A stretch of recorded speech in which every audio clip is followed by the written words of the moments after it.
राम राम दोस्तों, मैं अजय कुमार करंट तड़का YouTube channel पर आपका हार्दिक स्वागत करता हूं। दोस्तों, आज हम भारत में पंचायती राज व्यवस्था के बारे में पढ़ेंगे। तो चलिए शुरू करते हैं। क्वेश्चन नंबर 1, निम्न में से किस अनुच्छेद का संबंध पंचायती राज व्यवस्था से? पंचायती राज से किस अनुच्छेद का संबंध है? अनुच्छेद 243। Option number A is correct. Next हमारा 73वां संविधान संशोधन किस से संबंधित है? 73वां संविधान संशोधन किस से संबंधित है? ऑप्शन ए पंचायती राज प्रणाली से, नगर पालिका से, राज्यों के चुनाव से, केंद्र सरकार से।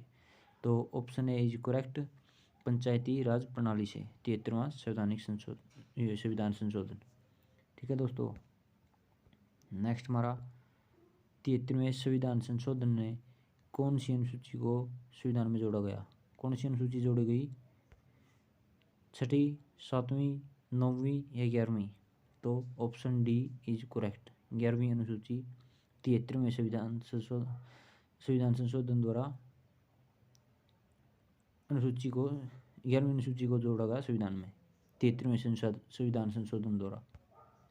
तो नेक्स्ट, पंचायत के मुख्य कार्य कितने होते हैं? 29 कार्य होते हैं पंचायत के। ठीक है, 29। Option C. कौन कौन से होते हैं? जैसे कि ग्राम स्वच्छता, सड़कों का कार्य, औषधालयों, कुओं की मरम्मत, सार्वजनिक भूमि, बाजार और चरागाहों की व्यवस्था आदि की व्यवस्था करना। ठीक है दोस्तों। तो नेक्स्ट, मूल रूप से संविधान के किस भाग में ग्राम पंचायतों की स्थापना की बात कही गई है? कौन से भाग में? भाग 4 में। भाग 4 में। ऑप्शन डी इज करेक्ट, मूल रूप से संविधान के भाग 4 में ग्राम पंचायतों की स्थापना की बात कही गई है। नेक्स्ट, भारत में पंचायती राज अधिनियम कब लागू हुआ? कब लागू हुआ? 24 अप्रैल 1993। Option D is correct, Panchayati राज अधिनियम कब लागू हुआ? 24 अप्रैल 1993 को। और पंचायती राज दिवस कब मनाया जाता है?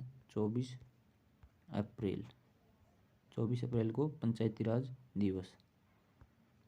नेक्स्ट हमारा राष्ट्रीय पंचायती राज दिवस किस दिवस मनाया जाता है? ये अभी बता था, 24 अप्रैल को पंचायती राज दिवस मनाया जाता है, 24 अप्रैल को। तो नेक्स्ट हमारा, भारत में किसके अंतर्गत पंचायती राज व्यवस्था की स्थापना की गई? तो किसके अंतर्गत? नीति निर्देशक सिद्धांत के अंतर्गत पंचायती राज प्रणाली की व्यवस्था की गई। ये नीति निर्देशक सिद्धांत कहाँ से लिए गए हैं?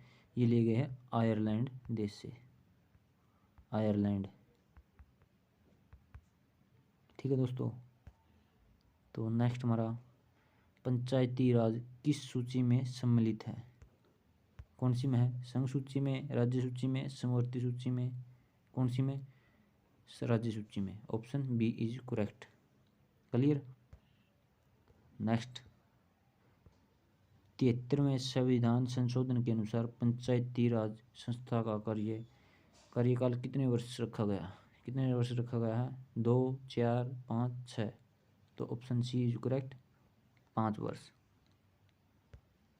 नेक्स्ट हमारा, पंचायती राज प्रथम कहाँ परिवर्तित किया गया था? कहाँ पर किया गया था? राजस्थान में। Option A is correct, Rajasthan के नागौर जिले के बगदारी गांव में। कौन से गांव में? बगदरी गांव में पंचायती राज प्रथम परिवर्तित किया गया था, राजस्थान के नागौर जिले के बगदरी गांव में।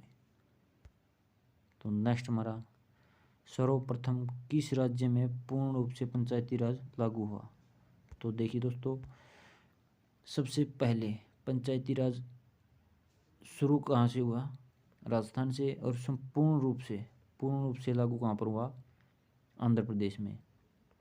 ये याद जरूर रखना कि संपूर्ण रूप से आंध्र प्रदेश में और सबसे पहले राजस्थान के नागौर जिले में। कब लागू हुआ था? 2 अक्टूबर 1959 को राजस्थान में के नागौर जिले में। ठीक है। भारत में सबसे पहले पंचायती राज में राजस्थान में पंचायती राज की स्थापना कब हुई? 1959 में। 2 अक्टूबर 1959 में पंचायती राज की स्थापना हुई। कहाँ पर? राजस्थान में। नेक्स्ट, पंचायत के चुनाव कराने हेतु निर्णय किसके द्वारा लिया जाता है? केंद्र सरकार, राज्य सरकार, चुनाव आयोग, राष्ट्रपति। तो राज्य सरकार, ऑप्शन बी इज करेक्ट।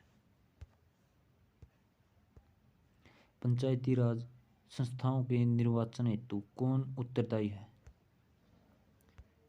केंद्रीय निर्वाचन आयोग, राज्य निर्वाचन आयोग, राज्य सरकार स्वयं उत्तरदायी है। तो कौन है?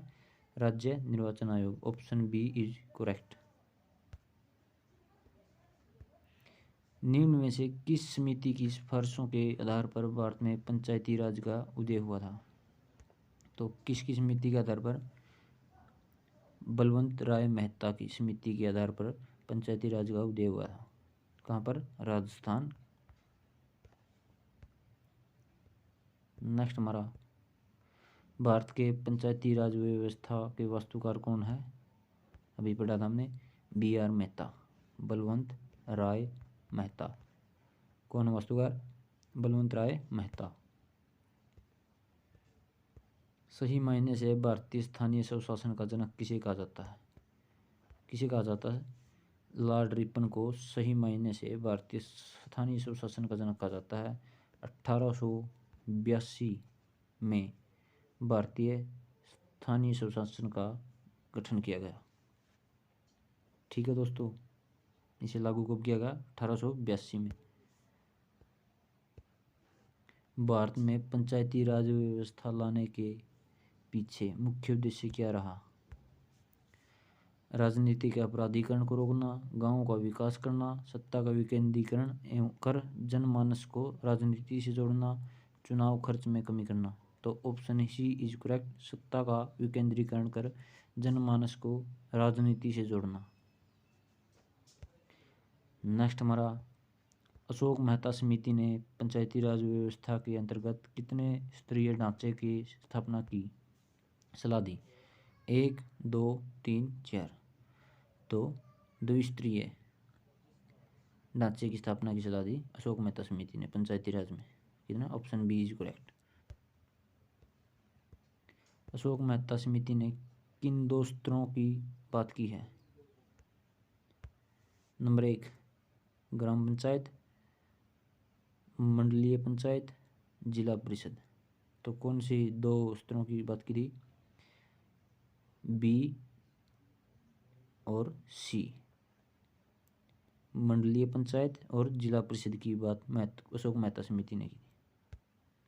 तो नेक्स्ट, भारत में कितने स्तरीय पंचायती राज की स्थापना की बात की गई है?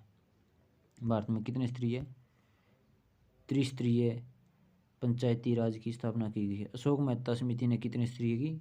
द्विस्तरीय, 2 स्तरीय की बात की थी अशोक मेहता समिति ने। और भारत में कितने स्तरीय पंचायती राज की? त्रिस्तरीय। कौन कौन से? ग्राम, तालुका और जिला, त्रिस्तरीय पंचायत। नेक्स्ट हमारा, प्राय पंचायत समिति में कितने प्रकार के सदस्य होते हैं? पदेन सदस्य होता है, सहयोगी सदस्य, सहयोजित सदस्य।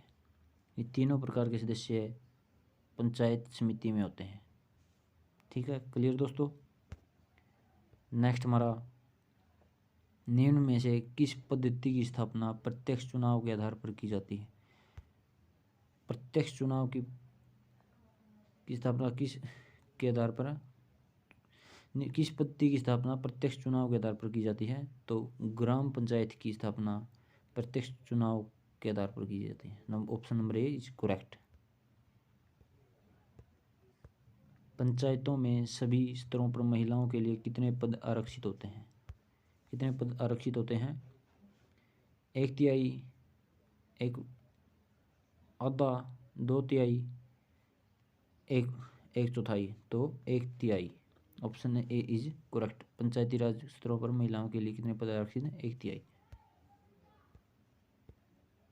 यदि पंचायत भंग होती है तो कितनी अवधि के अंदर निर्वाचन होना चाहिए?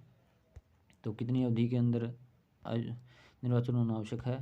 तो 6 माह के अंदर दोबारा निर्वाचन होना बहुत ज़रूरी है। तो ऑप्शन सी इज करेक्ट।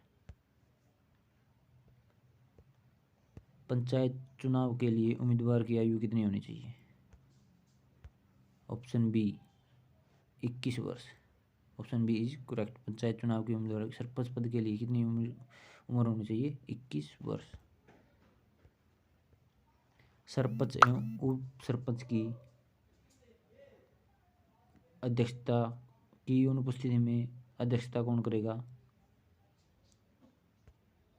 तो पंचायत सचिव, अन्य ग्राम पंचायत का सरपंच, पंचायत का एल्डरमैन, ग्राम पंचायत द्वारा निर्वाचित सदस्य। तो ऑप्शन डी इज करेक्ट। ग्राम पंचायत द्वारा निर्वाचित व्यक्ति ही सरपंच एवं उप सरपंच की अनुपस्थिति में ग्राम पंचायत सभा में बैठक की अध्यक्षता कौन करेगा? ग्राम सभा द्वारा निर्वाचित व्यक्ति। नेक्स्ट हमारा, पंचायती राज संस्थाएं अपनी निधि हेतु किस पर निर्भर करती हैं? सरकार द्वारा दिए जाने वाले अनुदान पर, करों पर, संचित निधि पर, इनमें से कोई नहीं। तो ऑप्शन ए इज करेक्ट। सरकार द्वारा दिए जाने वाले अनुदान पर। तो नेक्स्ट हमारा, ग्राम पंचायतों की आय का स्रोत क्या होता है? मेले और बाजार में लगने वाला कर, आयकर, मूल्यवर्धित कर, इनमें से कोई नहीं। तो ऑप्शन ए इज करेक्ट। मेले और बाजारों में लगने वाला कर। तो ये थी हमारी ग्राम पंचायत से संबंधित क्वेश्चन। तो कैसी लगी वीडियो? अच्छी लगे तो लाइक, शेयर एंड सब्सक्राइब जरूर कर देना। धन्यवाद।